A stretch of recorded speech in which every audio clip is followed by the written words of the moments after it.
Bonjour tout le monde. Hi. My name is Marc Lanteigne. I am a associate professor of political science at UiT, the University of Tromsø, the Arctic University of Norway. And I'm very pleased to be asked to participate in this geopolitique conference. I'm very sorry that I am not able to participate in person. Tomorrow I have a PhD defense, which I am co-chairing, but I very much hope that the event is going well. What I want to do, just want to make some very brief remarks about how China's Arctic policy is starting to coalesce around the idea of a polar Silk Road, with a great deal of cooperation and participation of Russia. Now, China's Arctic policies have gone through a very significant transformation over the past decade or so. First of all, China wanted to become a formal observer in the Arctic Council, which has its secretariat just down the road here in downtown Tromsø. And it became such an observer in 2013. It released its first white paper in 2018 on the Arctic. And its interests in the Arctic have definitely started to expand. Much of what China is seeking in the region can be broken down into kind of three broad categories. First and foremost, especially if you were to talk to Chinese policymakers, would be that China is very interested in scientific diplomacy. There's been a lot of studies in Chinese scientific research about how climate change here in the Arctic is starting to affect many other parts of the world, including China itself. So there have been studies into changes in weather patterns in China, changes in pollution, changes in rainfall, temperature fluctuations, and so forth. So China's made it very clear that it wants to cooperate with many Arctic actors to find out more about how climate change and ice erosion is affecting China itself. The second category, and this is one which is getting a majority of the attention, however, is China's economic interests in the Arctic, and this is where the Polar Silk Road is going to be coming in. China wants to be considered an economic partner for all kinds of different investments, all kinds of different economic areas, including shipping and natural resources. That includes oil and gas, as well as metals and minerals. And the third area, and this is one which is starting to cause a bit of consternation in some other parts of the Arctic, especially the United States, is that China is seeking a greater role for itself and other non-Arctic states in emerging areas of Arctic governance. Areas like law, areas like environmental regulation, and areas like shipping and related areas. Many of these paths that China is taking in the Arctic many of these paths are running through Russia, either literally or figuratively, or sometimes both. Now, while Russia has become more accepting of a broader Chinese presence in the Arctic, Russia has also made it very clear under the Putin government that Russia is the Arctic state and China is the non-Arctic state. So the exact structure of the Sino-Russian partnership in creating a polar Silk Road in the Arctic is still under a bit of debate.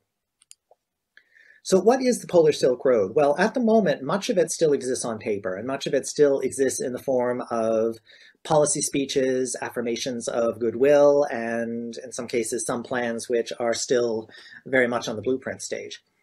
First and foremost, what both countries are seeking is to open up the Northern Sea Route. So that is the part of the Arctic which connects Northeast Asia with Northern Europe. It is now becoming possible to send ships through that particular part of the Arctic much more frequently in the summer months. So what both countries are seeking to do is to open up the shipping passage for various shipments to Europe, to potentially create ports and other supporting infrastructure to allow for an increase in shipping.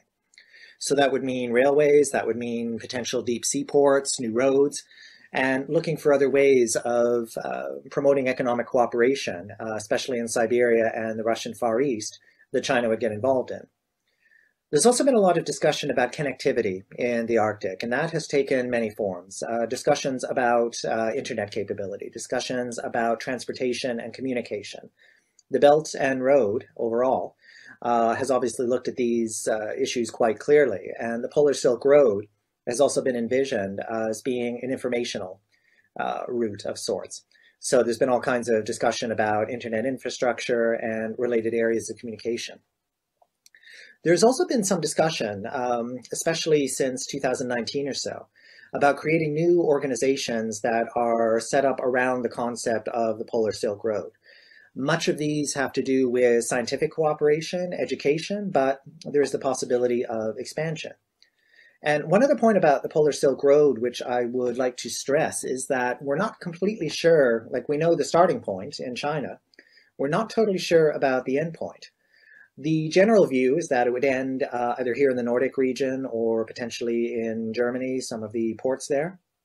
But there's also the very strong possibility that the road could be extended to the Northwest Passage in northern Canada, to Greenland, to Iceland, and perhaps eventually encompass the entire Arctic Ocean. So very briefly, this is what we're talking about here. If you look to the right, center right, you will see that ice is eroded in much of the Arctic to the point where through much of the summer months, it is possible to send a vessel from the Chinese coast to the Nordic region.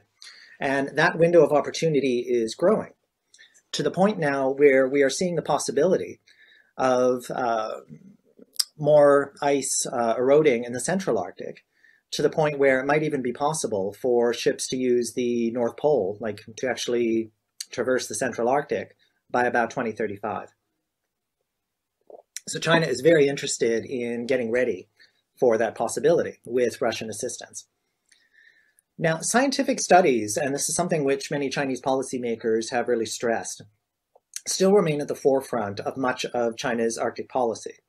And they form a lot of what China has been trying to do in terms of creating an identity as Jinbeiji Guojia, near Arctic state, which is not something which has gone down well in certain quarters, especially the US, which considers the term to be illegitimate. But nevertheless, China is trying to portray itself as a necessary partner for knowledge gathering in the Arctic. In April of 2019, it was announced that there would be a research center specifically dedicated to the Polar Silk Road.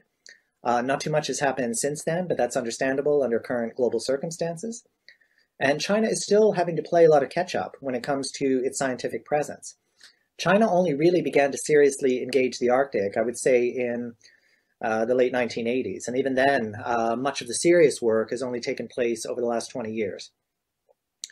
Now, for all the talk about China's interest in developing scientific research and knowledge gathering, the US is concerned about some of this scientific research having potential military applications. That includes surveys of the Central Arctic, that includes various icebreaker missions, communications outlets, which could be used for data gathering. And the US is starting to push back somewhat, challenging both the Polar Silk Road as well as China's legitimacy as an Arctic stakeholder. The previous government in the US was quite adamant about that. And it'll be very interesting to see how the new administration of Joseph Biden handles this question. Now, China became an observer, as I said, in 2013 in the Arctic Council. So now China has become much more comfortable in articulating, if you will, its economic interests. It considers Arctic interests to be just as important as scientific inquiry. First and foremost, among those projects that have come to fruition along the Polar Silk Road has been the Yamal liquefied natural gas project. This is partially supported by the China National Petroleum Corporation, as well as the Silk Road Fund. China began receiving gas shipments from Siberia in September of 2018, and there are very ambitious plans to set up new links in cooperation with the Russian energy giant Novatech at some point in the near future. Now, a lot is going to depend on what is happening with oil prices, and here in northern Norway, this is something we look at quite significantly. For a very long time, especially since the start of the pandemic in 2020, oil prices have been depressed. So there was the general view that new oil and gas operations simply would not be profitable. Now, if we're lucky enough to see a very rapid recovery from the pandemic this year, that could mean a very significant uptick in the demand for oil and gas. And both Russia and China are trying to position themselves to take advantage of this. Some supporting infrastructure that was planned a good 5-6 years ago. There were all kinds of very lofty plans to develop the port at Arkhangelsk, to set up a rail project which would bring shipments from the Arkhangelsk port inland. That is still in limbo. It is right now looking very unlikely that that will be built in the short term. Now, where China looks at the Arctic in regards to the overall Belt and Road, which has been developing at a pretty rapid clip since 2013. The general view up until a few years ago was that the Arctic was seen as, at best, a secondary concern, that it is something that would be looked at maybe 20 years from now, 25 years. There were many other parts of the world that were much more important in terms of BRI policymaking, especially the Indian Ocean and the Pacific Ocean. But then 2017, middle of the year, we saw the release of a very kind of nondescript paper by two state organizations, which made reference to blue economic passages that would be eventually coinciding with the Belt and Roads development. This was the first official line that we got that the Arctic was going to be included into the Belt and Road. And that was finally confirmed in January the next year when the Arctic White Paper was released. The paper was put under a great deal of international scrutiny. China has made it very clear that it has no intention of challenging the political and legal order of the Arctic, but that non-Arctic states, including China, do have the right to engage in scientific and economic practices as long as they are consistent with international law. So that's why we are seeing now a Polar Silk Road being primarily based on both scientific and economic policymaking. Now, I'll just show you this map very quickly about where the Polar Silk Road is sitting now. So far, there's only been, at best, a few dozen transits of the Polar Silk Road, the Northern Sea Route, in the summer months. It is expected, though, that this number will accelerate. And again, much depends on the state of the global economy in the next year or so. So you see the red line, which indicates the current status of the Arctic Silk Road, if you will. But again, we're not sure at what point China is seeking to kind of expand that red line to other parts of the Arctic. And certainly China is very interested in developing Arctic partnerships with many parts of the region. Now, I'll just very quickly show you, this is a map of perceived future shipping that China is looking at very carefully. So you can see China lower right in pink, and you can see two significant Arctic trade routes that China is seeking to develop. The red line is the Northern Sea Route, which right now is the bulk of the Polar Silk Road. But you see the blue line as well, that China is also contemplating making use of the Northwest Passage in northern Canada for much faster shipping to North America. So there's a lot of long-term planning, and even though we're not completely sure at what point any ship will be able to do this successfully, as well as profitably, China is getting ready for that time for when it comes, even if it takes 10 years, 20 years. And one final map, I just want to show you very briefly. This is the structure of where the Northern Sea Route lies at the moment. Now, if you look at the upper left, you see the cities of Kirkenes and Vadsø. These are parts of Norway which are looking at the development of the Polar Silk Road very carefully because they would be quite interested in further developmental projects, expanded ports, and potentially a railway. So it's not necessarily Russia that is only going to be the major participant in Polar Silk Road plans. But we are still seeing a very long way away before the Northern Sea Route becomes a common area of transit. It is still very expensive to send a ship through there. It is still a very long period of time to prepare a vessel and to prepare all of the logistics necessary, even if we're talking the height of summer. You have to factor in insurance. And you have to factor in the fact that you need a Russian icebreaker in order to transit the route. You are going through Russia's EEZ. The United States, under the previous government, had tried to kind of push back against the sovereignty of the Northern Sea Route, and even threatened to send freedom of navigation operations, which would have been, I have a hard time picturing Russia accepting that. The US only has one functional icebreaker at the moment, the Polar Star, and even it is starting to be on its last legs. There were all kinds of very lofty plans to build a fleet, that's a quote, of icebreakers. But under current circumstances, I'm not completely sure when we'll actually see that from the US. And the looming question now, and I'll switch over to the next map, is what is going to happen when we start to see the Central Arctic, otherwise known as the donut hole, begin to open up to greater potential for economic activity, including shipping. As you can see by the various colors in the Central Arctic there, the donut hole has been claimed by a few Arctic states, with Russia claiming maritime space all the way up to the North Pole. you'll notice the dark patch in the middle. That is the Lomonosov Ridge, and Russia has claimed that that ridge is actually an extension of its own continental shelf. That means that if Russia is able to claim that, Russia's Arctic maritime space gets considerably larger. This, by the way, is being challenged by Canada and Denmark on behalf of Greenland, so this is far from settled. With much of the Belt and Road, there is going to be the possibility of backlash. Certainly, we've seen concerns about the issue of what China wants to do strategically in the Arctic in the future. And in some cases, US responses have not necessarily gone over well. There was the giant mess in middle of 2019 when the US government was playing with the idea of actually purchasing Greenland from Denmark, which was a complete contravention of the Self-Rule Act of 2009.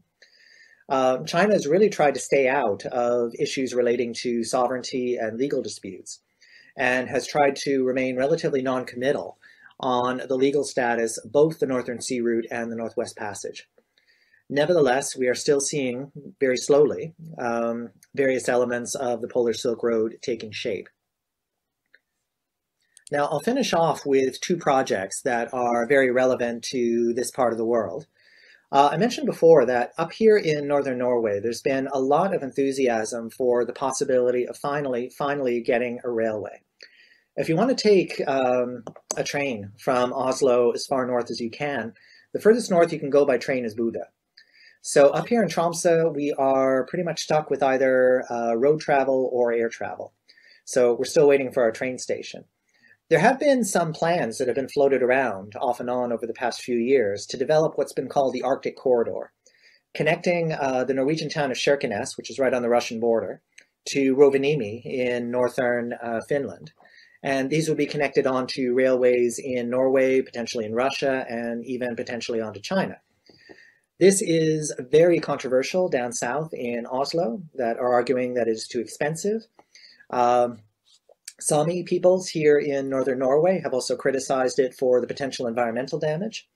And there is the concern about the not only the economic, but also the security ramifications of such a project. So even though it is still being discussed, there's no plans to actually start construction. Now, related to that has been a possible project being mooted, which is the so-called Helsinki Tunnel, connecting the capital cities of Helsinki and Tallinn. Right now, to get between the two cities, you either need to fly or take a ferry, and it's been suggested that an underwater tunnel would do much to encourage trade and tourism between the two countries. A plan was floated by a consortium in partnership with a Chinese group, suggesting that they could build this tunnel very quickly. But again, there has been quite a bit of opposition in some circles in both Estonia and Finland, saying that it is too expensive, it is not structurally viable. And again, there's concerns about economic security. So again, this particular project is still on the paper napkin stage. China also has not sought to challenge international laws and rules in the Arctic. China has made it very clear that it observes the law of the sea. It is a participant in the Arctic Council as an observer.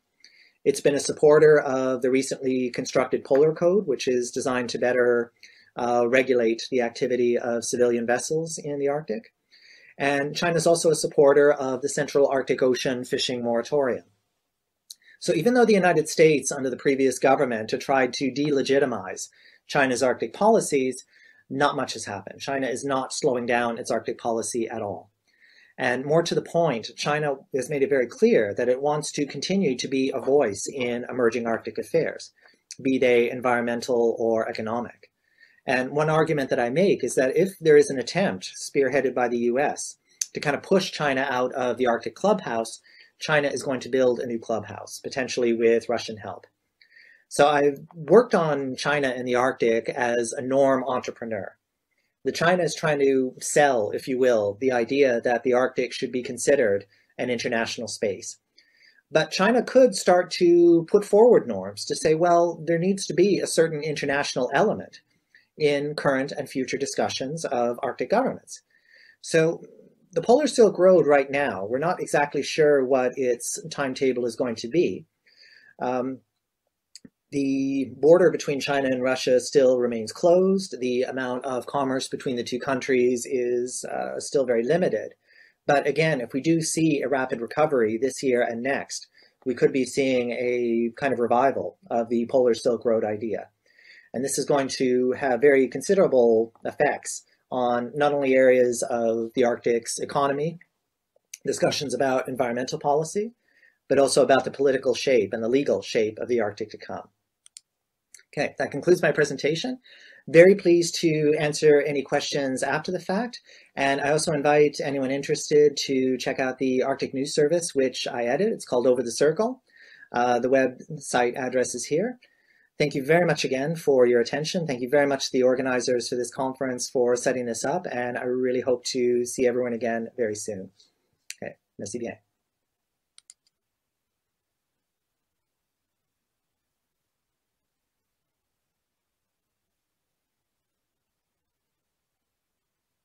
Présentation.